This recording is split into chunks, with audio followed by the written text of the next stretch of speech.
I'm from a big family. I'm the youngest of 8.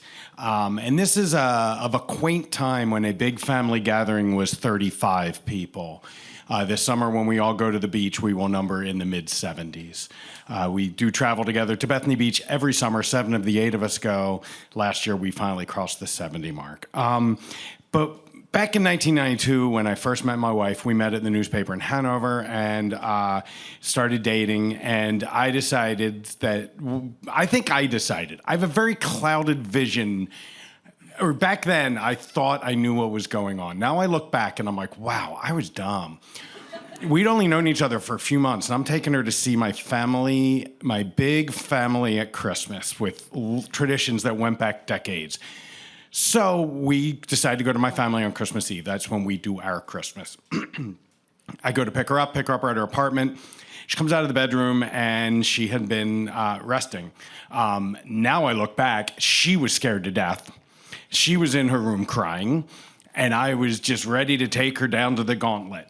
Gave her a present that was way too expensive for someone who was working in newspapers in 1992. That credit card got taken away at some point, which I think further freaked her out, and then we had to drive down to Baltimore. When we get there, unbeknownst to me, my nieces and nephews, at that point, there was a cohort of about 7 between the ages of 3 and 9. They had been told they couldn't open presents until Uncle Brian came because we were the last ones to get there. So I've got this woman who has a very small family and is not excited about this experience. And we walk in the door, and it is just kids. I mean, Sean Hendricks was. I've never seen that look on his face. He's 38 years old now, has 2 kids of his own. He was possessed because he wanted a gift, and I was stopping that. They come running, and Maria is just like up against the wall, scared to death. She made it through the night. It seemed fine. I thought things went well. We adjourned, of course, to separate bedrooms. Irish Catholic parents who had 8 kids. They knew they needed to separate the adults at that point. I'm sleeping in my childhood bedroom. She's in the room next to me. I lie down, and I hear the unmistakable noise of full-on sobbing. Just heaving tears. I'm like, oh boy, I screwed this up.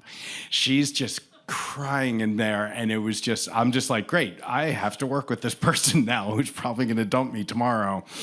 And the next day we got up, went to mass because, can't disappoint my parents.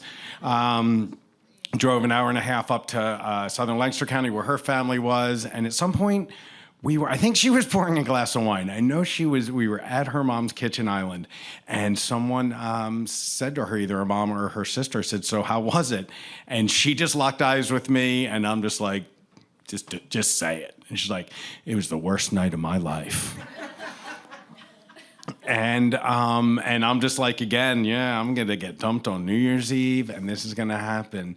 But she pushed through it, and we've been married, it'll be 30 years. Yeah, my math's good. I'm an English major. 30 years in October. Now she is one of the outlaws, as they're called, who will find the new boyfriend or girlfriend of my niece or nephew and kind of sidle up to him and be like, you don't have to go into that mess right away. You can wait. We all survived this. We like I said, 70-some people. We had a very small gathering this weekend of 30, I think there's 30-some there.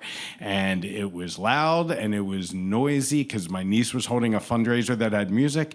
And I looked and I didn't know where she was. And I'm like, oh God, did the music chase her away? If Christmas didn't, did the music at this fundraiser do it? But no, she just found a nice quiet place in the side and sat and enjoyed it, and now is vacationing with my sisters once in a while. So it works out.